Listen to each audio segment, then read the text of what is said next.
Hi, everybody. Welcome back to the Better Events Podcast. This is Mary Davidson, one of your co hosts, and we just want to say thank you so much for listening to this podcast.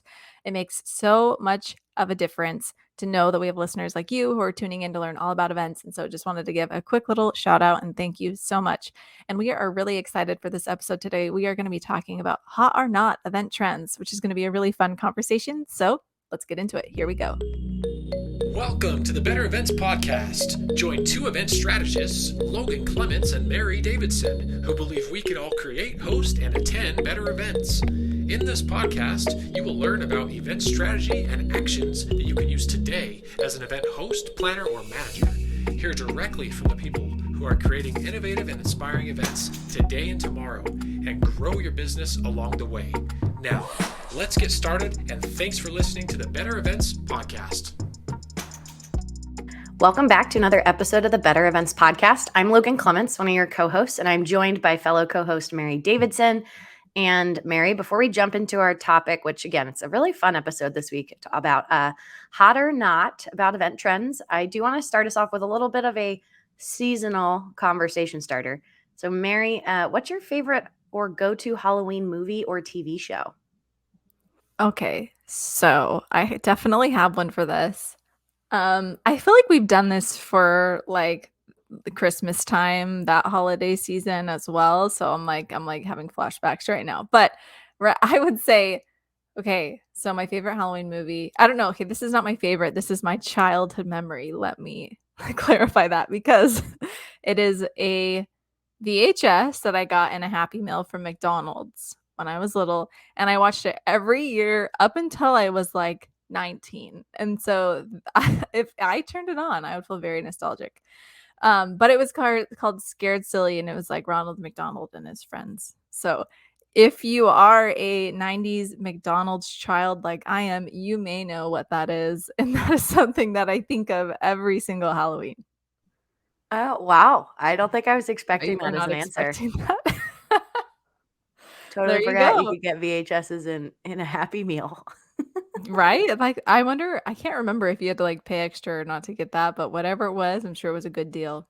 What about you, Logan? What is your favorite Halloween movie or TV show? I mean, it's so trendy right now with Hocus Pocus. I feel like I love all the good. Hocus Pocus was one. Another one, I haven't seen the Hocus Pocus 2 yet, but I plan on watching it. It's at sometime in October this month.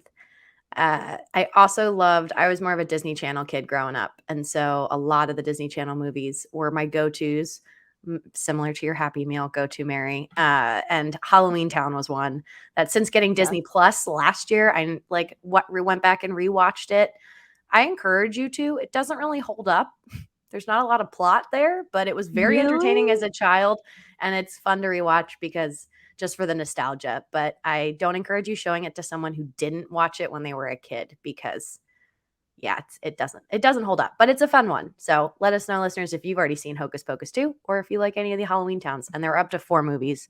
So, it was a successful at the time. Yeah, I'm gonna go rewatch those now. You've inspired me for sure.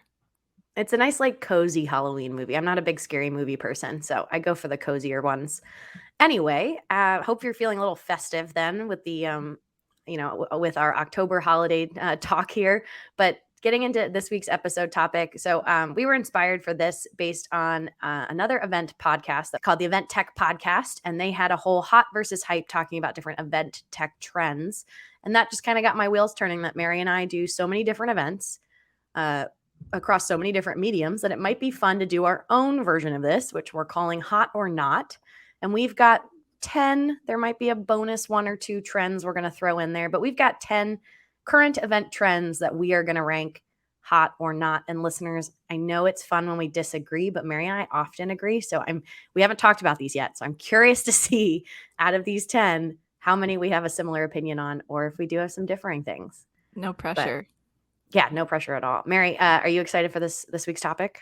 I'm excited. I have listened to the Event Tech podcast, so additional shout out to that. But I haven't seen this type of episode, so you're getting our live reactions, as Logan said. So I'm excited, Logan. You can kind of show me how it's done, and I'm sure there's a lot we can talk about.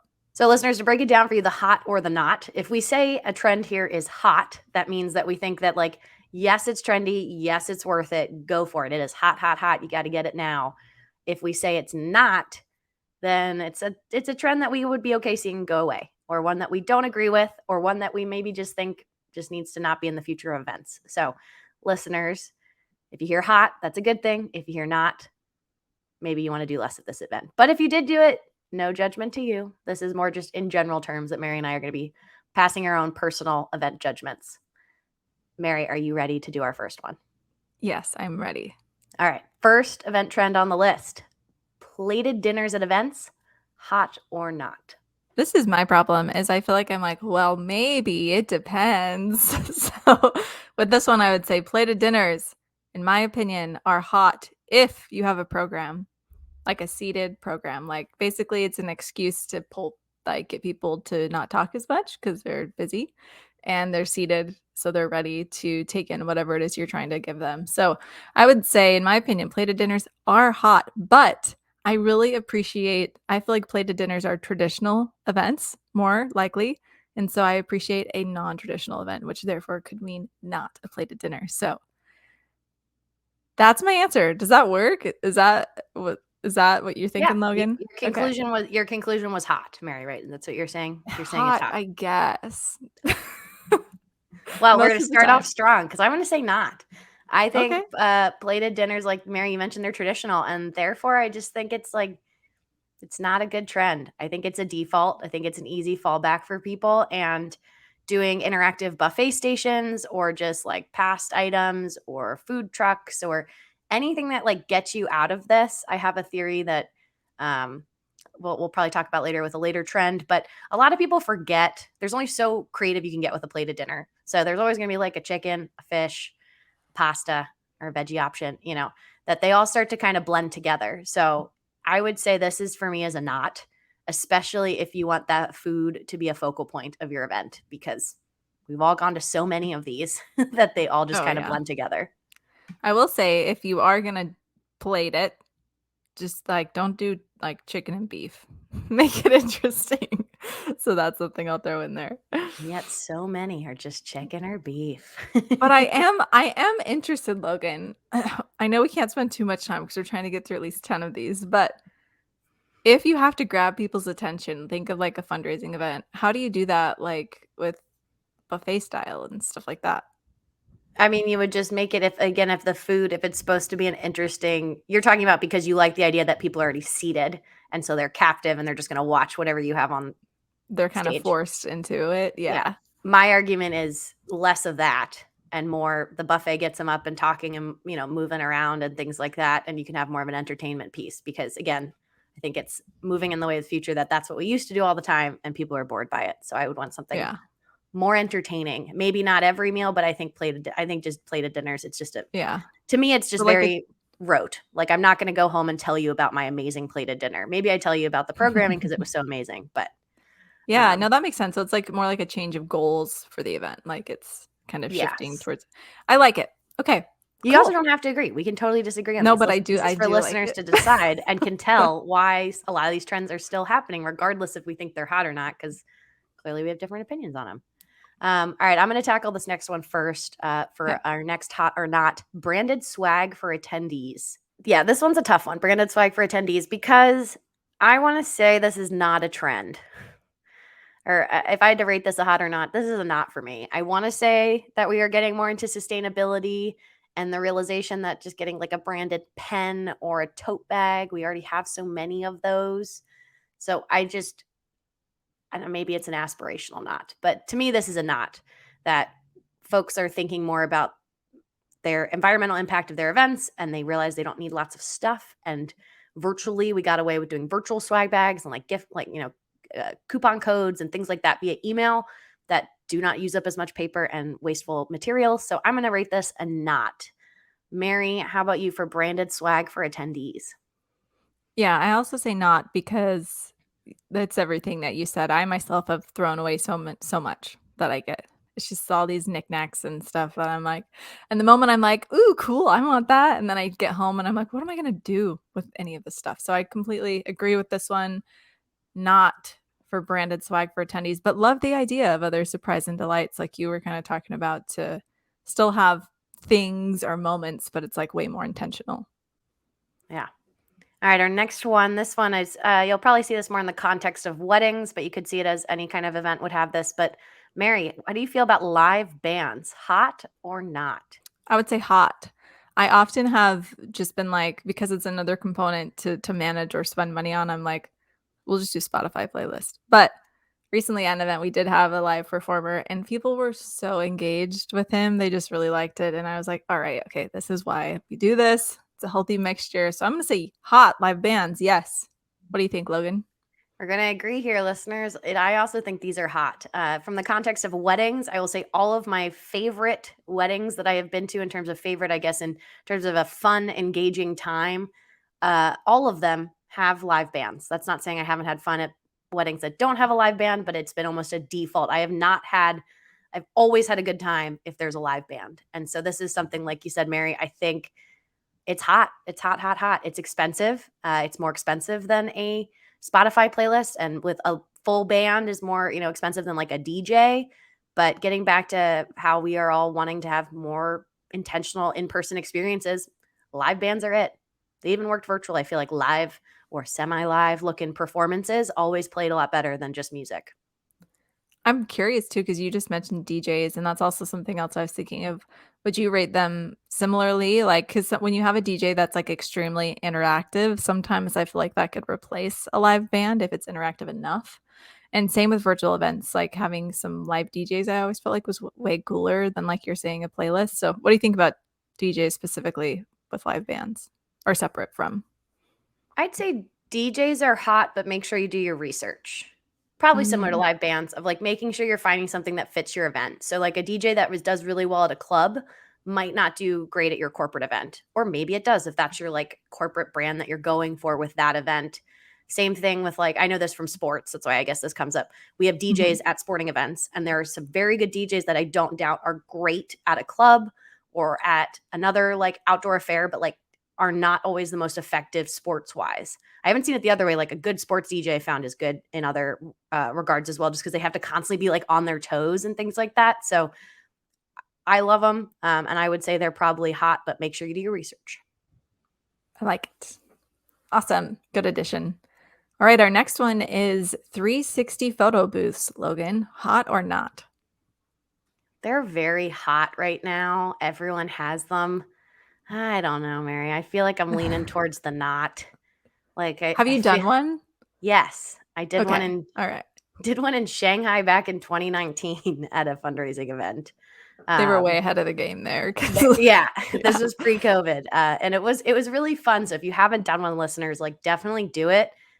I feel like for me, it's just been that I've seen it now you see it so much. Like, to me, this is a not in the sense of something new and different. It is falling in line now with me at the same kind of value add as a regular photo booth, which I'm sorry, 360 photo booth providers, because I know it's more expensive than just a regular photo booth. But um, to me, it's less of a standout, of a must do, and turns into like a it's okay. So I'd rate this one a not. Mary, how about you for 360 photo booths? I agree, but like if I had the budget to bring one in, I like probably would because I really like them and I think they are fun. I love to do them personally too. And so I think it's fun. So I would say, I don't know, it's hard. Not because I don't know like how sustainable it is, but they are fun. If you want to throw something else in there. All right, our next one, Mary, hot or not, printed event materials. We're talking agendas, menus, maps. Hot or not? Not hello, save the trees. But um I think sometimes depending on your audience though, you have to have them like I was just part of an event where they had a mobile app and half the people didn't use the app. We had QR codes, we showed them how to use it and they just chose not to. And they're like, "Can we please just have a printed agenda?" And we're like, "No." Because we're trying to go paperless. And people had problems with that. So it's like they could still, print their own before they come. Anyway, I think that not everybody is ready for this. But as far as trends go, I would love if this became more of a trend. So I'm going to say hot. You mean not printed event Oh, sorry, materials? not. Not hot. There you go. Not. This is a not. You want non-printed event I materials want to be hot. non-printed. Yes, exactly. Yeah, I'm with you, Mary. I would also say this printed event materials is a not for me. I've seen that across the board, across events, folks are getting away from it. I'm with you, Mary, that there is hesitation for some folks who've been slow to adopt the technology, but even having QR codes places, that's something that we didn't have even 2 years ago. When we went virtual, I feel like you had to teach people about QR codes. So this is great for event organizers. If you are listening, you should be like, woohoo, you're about to save thousands of dollars from your event budget. Because I had a nonprofit that would spend like several thousand just having to print signage and print things around the event. Granted, you might still need some signage, but you can save a lot of money this way. But I am with you, Mary, that it's sometimes safe. Know your audience. Think about how many of them are going to adopt that technology. And you might need to have a couple printed copies of things, but just use them sparingly. Because if you start handing them out like they're candy to every single person without the masking, you're going to have more people asking for them. And therefore, you've not solved the issue of needing printed event materials. But I'm a fan as well of being able to save as much paper as possible and just be a little bit more sparing with what we're printing for the event day. Definitely. Great point on saving money too. That's awesome. We love budget savings here. You sure do. All right. Our next one is paid performers, hot or not. And I think what we mean by this one is like if you've seen them at events, you're gonna know what I'm talking about. They're basically individuals who come dressed themed to the event, and their role is to perform, if you will, but they're not really doing anything particular. They're just kind of standing around and walking around. Sometimes they're like on stilts and they're like dressed up accordingly to the event, or they're just kind of in the corner. And it sounds really weird, I feel like, but if you know what I'm talking about, then you've seen it before. But basically, they're just really like themed individuals, and they're people rather than like a statue. They're actual people. So hot or not, Logan? I'd say not, because I haven't used them at any events recently. I know what you're talking about, and I feel like if I had done a really super themed out event, maybe it does help add to that. But and yeah, listeners, are like you're picturing like if it was a circus event, these are circus people, or if it's a dance event, these are dancers, or I'm even thinking of like the people who wear like a cocktail, or it's like a champagne dress, and the dress is actually skirt is made of champagne holders, and that person's handing out cocktails. Like I just say not, because I totally don't feel like I need it. That being said, I see the draw because I love mascots at sporting events, and this is probably kind of like a version of a mascot, except like Mary said, they're a little bit more generic to the theme versus like a focal point of the event. But I would say not, unless you again have a lot of budget and your client really wants to go above and beyond with making it feel really immersive, that maybe those guys will add to it. But my big corporate events have not made this jump for that. I'm gonna say not as well, but I think that's just because they kind of freak me out a little bit. But I think that it is a cool themed component if you want to go down that route. But I have seen it a lot, so for that reason I'm gonna say not. But I did almost hire one for an event, so I can't say I wouldn't totally use it. They were gonna be like a statuesque like gesture for a New Orleans event. It was gonna be cool, but that didn't come to play, so I don't know. I'm gonna say not. Yeah, I feel like again, if you come back to budget and if you listen to like our event budgets 101 episode, I think for something like that, it is definitely like an extra decor item versus something that you can really like figure out conversions on, or be a focal Mhm. point, but more just like added kind of like a what would you call them, supporting actors and actresses kind of deal. Next one though, we have hot or not walkie talkies for event staff. I think it's hot. It should be. If there's another way to communicate effectively, then I'd love to hear it. So I'm gonna say hot. What do you think, Logan? I say hot too. It makes me sad for the people who believe this is a not, because Mary, the number of events that want to just communicate via text message. Oh my I've gosh, yeah. been given cues before via text message on events I've worked, and it is frustrating and hard because it's hard to do things in a very timely manner down to the second sometimes for some of the shows we do on stage. And if you're seeing the little three dots that someone is texting and then they say 1 minute, and you're like, from when you started typing, from when you hit send, from I think some people think you can communicate via text. I often use these as a backup plan, and then I'll use walkie-talkies or any kind of like headset communication system that you have on site. I think it is hot, and if you are not doing this for any event that requires more than one person to execute it, I think you need to get on it, because we have this lovely set that I will actually I'll link in the show notes to a walkie-talkie set that I recently purchased for my partner and the farm that he's working on. We went in on them, and it's like 6 walkie talkies, and they're super lightweight and super easy. So very inexpensive to purchase nowadays. Yeah, definitely. I agree, and I think people also it's like you need to get the team on board who's using it too, because that recently we had them, and one lady was like, "I'm just not going to use this," and I was like, "It kind of defeats the purpose of like because we're not going to start implementing another system." So anyway, I love it. I totally agree. And if you don't have the budget for walkie talkies, like you're saying, use comms like Discord or something like that. Our next one is events on Zoom. Oh, this is a hot topic for us. Logan, hot or not, events on Zoom. They're hot. They're going to stay hot. Zoom is so easy for everybody to use. We're used to it. It's again, I think we had an earlier episode where I was saying the biggest insult for your in-person event would be this could have been just on Zoom. I definitely have heard rumblings about that at different events that I've either attended or been a part of. And so I think it's not going away. We want to be back in person, but I think there's certain things that are just very convenient for you to join via a link. And Zoom has just gotten a corner of the market where they're easy to use. We know how to mute, we know how to unmute. And we kind of know what that experience is like. And they're continuing to build out things. So, like Mary and we're doing an event in Zoom Events, their platform that's a little bit more robust, and I think will help grow with folks who have really embraced the Zoom part of things. I know Zoom fatigue's a thing, but I feel very strongly about this. This is hot. Mary, how about you? Zoom events on Zoom, hot or not?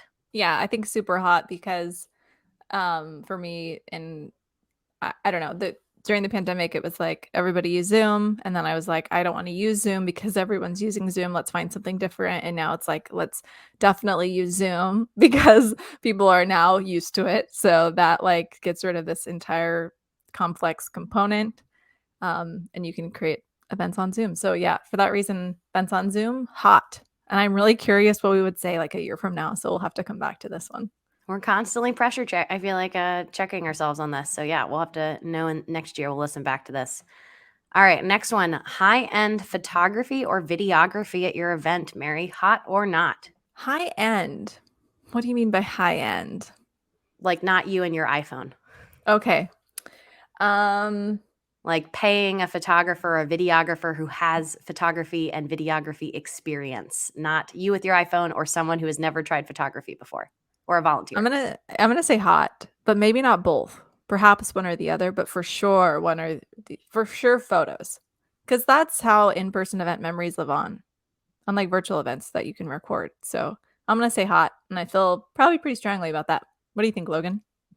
Yeah, I would say hot, and I would say to both of them if you have the budget, because photos, yeah, you need the photos to kind of capture that in-person feel.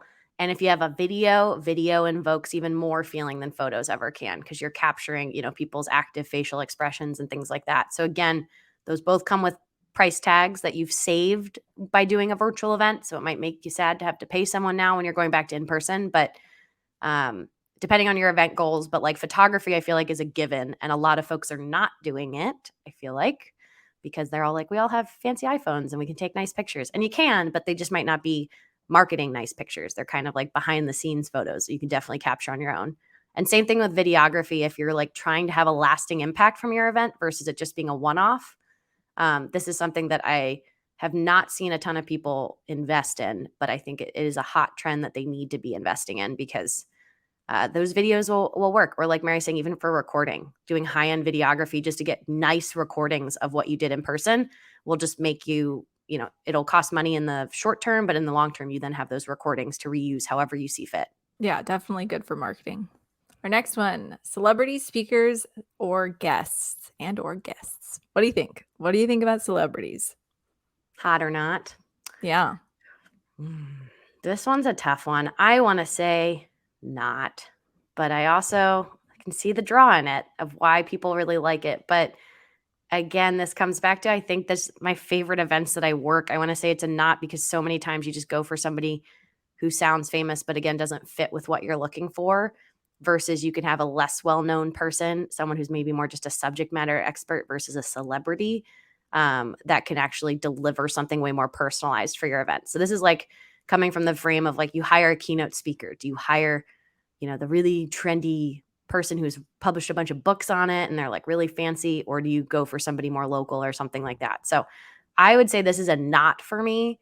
Once again, based on I think the events that I've been working on, especially the ones in person. With my main asterisk being Cameo is a very fun way to shake up a virtual event and or in-person event because you can pay celebrities to record a short message for you. And we used that at a virtual award show I did that I think would totally work at an in-person award show, in terms of just having celebrities record messages and you surprise people and play those. So that's a low budget way. But Mary, how about you? Hot or not with these celebrity speakers or guests at your event? So while you were answering, I have like so many thoughts running through my brain about this, and I don't know if I think it's hot or not. I think they're okay to have a celebrity speaker or guest. They're very expensive unless they have a tie to the company. And I've done VIP speaker management, right? And so I've seen like their contracts and their writers and everything that it's costing the company to get that person there, and it is a ridiculous amount of money if it's somebody that everybody's going to know. And that's the thing is when I've seen celebrity speakers at events, half the time I don't know who they are. Like, and I'm not saying just because I don't know them doesn't mean they're not a celebrity. Obviously they are, but they're not like huge. Like if Beyonce was at an event, everybody would know it, all right? But they're not like that. And so I don't know, it's kind of like womp womp sometimes. So I'm like, is it worth it? I don't know. And I would also say, this is a thought that I had go through my head. Just bear with me on this one. I feel like if you brought like a pet goat on stage, it would garner more or just as much excitement as a celebrity. And you'd probably pay like $200. So I'm just saying, I don't know. I think I'm going to go with not. But pet goats are hot. So there you go. Can they like deliver a keynote though, Mary? I'm so curious of what your recommendation is for bringing this goat on stage. No, they can't deliver a keynote, but it'll get people excited still the same. People are going to take pictures. It'll get the excitement. I don't know. I think this goes back to, I think having a surprise and delight moment and a celebrity speaker, I feel like is a very easy way, not to surprise and delight, but like Mary's saying, creating a memorable moment. If you have a celebrity that people are excited about, that is a memorable moment at your event. So I can see why people do it. But yeah, maybe take a page out of Mary's book, have a 360 photo booth with a baby goat and just see what That's fun what I'm content saying. comes from that. Yeah. All right. And our last one that we have pre-planned, but Mary, we can see if any else have come to mind. But our last one here is late night snacks at weddings. Hot or not? And I'm going to take this one first and say this is hot. And this is what I teased that ties back into my plated dinners comment, because I tell all of my friends who are getting married or anyone who asks me for advice about wedding planning is I often say people really rarely remember what you ate, you served them for dinner, but they will remember a late night snack, especially if you have a longer wedding, multiple hours. If you're doing a really short micro wedding, like 2-3 hours, don't worry about this. But if you are someone who had something that started at 5 and you're still dancing at 10 or 9:30, 10 o'clock, you're going 5+ hours, doing a late night snack, always memorable. I had a couple that they met in Shanghai, and so their late night snack was jianbing, which is this like breakfast pancakes, these hot like little pancake wraps that came out late at night. And I remember that.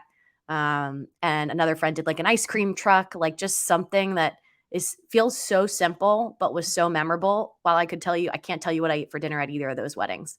Probably it was chicken, be my guess, or if they had beef, like Mary said earlier. It was chicken or beef, but it might have tasted good at the time, but it wasn't a memorable moment versus a late night snack. So I would say it's always worth it. And it's even more fun if it's something that links to you as a couple or the place you're in or something personalized about it. It's really cool. Mary, how about you? Late night snacks at weddings. Yeah, definitely hot. And I think you introduced me to this idea. And then since then, it's like extra stood out to me. Like I had friends who got married and they did a hot dog cart at the end of the night. And that was Fun. amazing. Yeah. So definitely hot. Whether it's a wedding or kind of like any event, I don't know. People like food. So bring it out. I love it. We did this at a fundraiser, nonprofit event, where that the dinner was the focal point, and they all went to restaurants. They all had these fancy meals that were really important to them, and that was the main moment. It was plated, but it was everyone went to a different restaurant, and then all came together for an after party. And then we did surprise pizza at midnight, and it was amazing. Just literally brought them in pizza boxes and kind of paraded them in because there were so many of them, and people lost their minds. So yes, you could do it even if you have an after party for a corporate event or even a nonprofit. I mean, this could be an interesting fundraising way to do a late night snack or present your dessert differently. But I think the concept of the snack is that it's like an unanticipated, you all expect dinner and dessert. So this is kind of like a third thing that you're like, I had no idea this was happening. So back to our larger surprise and delight comments, I guess, Mary. Yeah, definitely. I think a lot of these have to do with surprise and delight, and it's quite interesting. So as we said, we have to check back on. We'll have to do this again in a year and see what's hot and what's not. And if you're listening to this, let us know what you think is hot or not as well. We'll try to get Yeah. it on our radar. Yeah. And with that, I believe we are at the time where we do our bonus tip, which Logan has today. Yeah, I have the bonus tip. So, my bonus tip this week is to take time to reflect on your business, personal life, career. Could be anything really. But I had used this thing called a passion planner for my weekly organization. And every month it has a monthly reflection where it asks me. It's got 2 pages that ask about 8 questions, asking about like what was the highlight from last month, what changed between this month and last month, how do you feel like you spent your time, what are you looking forward to, what are you going to work on next month.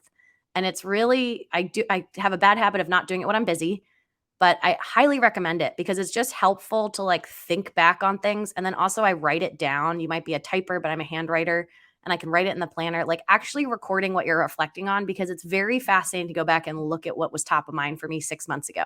And I can because it's in this planner. So you might not need to use a passion planner if you already have a habit of this, but especially if you're listening to this and you're a small business owner or you're someone who's working full time, maybe for someone else, but really ambitious about where you want to get in your career, make sure you're recording down some of these reflections because you're giving gifts to future you that you get to look back and see how far you've come. This is awesome. So a question for me. Are you saying that you can make it personal or you can make it business, or is it mostly business specific This prompts? this specific one I use is all business, but I also work some personal life in there. Yeah. But I think this is someone for if it depends what season you are. So yeah, you could do this for your personal life. You could do this for your business. You could do it for both. I think as entrepreneurs, the lines blur sometimes. Mhm. But I also keep a journal that when I get busy, I forget about it. But that's also fun to write in, no matter if I'm having a really calm season of life or a really stressful season of life. Because again, it's a written record. I can go back and look and be like, wow, I was thinking that 6 months ago. Like we've come so far. Or interesting, I was worried about that then. I'm still worried about it now. What can I do about it? So just I remembering love to that. actually Yeah. record stuff. Another easy low hanging fruit that I've done when I'm busy, as an extra bonus tip, is I record voice memos. I'm a talker, people. We have a podcast, and I found sometimes even just recording a voice memo of kind of like a verbal diary to myself if I'm trying to talk or work through something. That's been a fun way to kind of reflect, and I've saved them and can go back and like listen to them to be like, oh, what was I worried about 2 years ago, or what was really like top of mind for me. And it's just fun to be able to have that record. Yeah. That's awesome. Wow, thanks for sharing. I'm definitely going to check it out. Great bonus tip. And with that, we are at the end of our episode. So thank you everyone for listening to another episode of the Better Events podcast. You can find us on Instagram at Better Events Pod. You could send us an email, which we love to receive, at bettereventspod@gmail.com. Let us know what you think is hot or not. And we're on Twitter, LinkedIn, all of the things. Thank you so much for listening, and we will be back with you again next Wednesday. Thanks, everybody.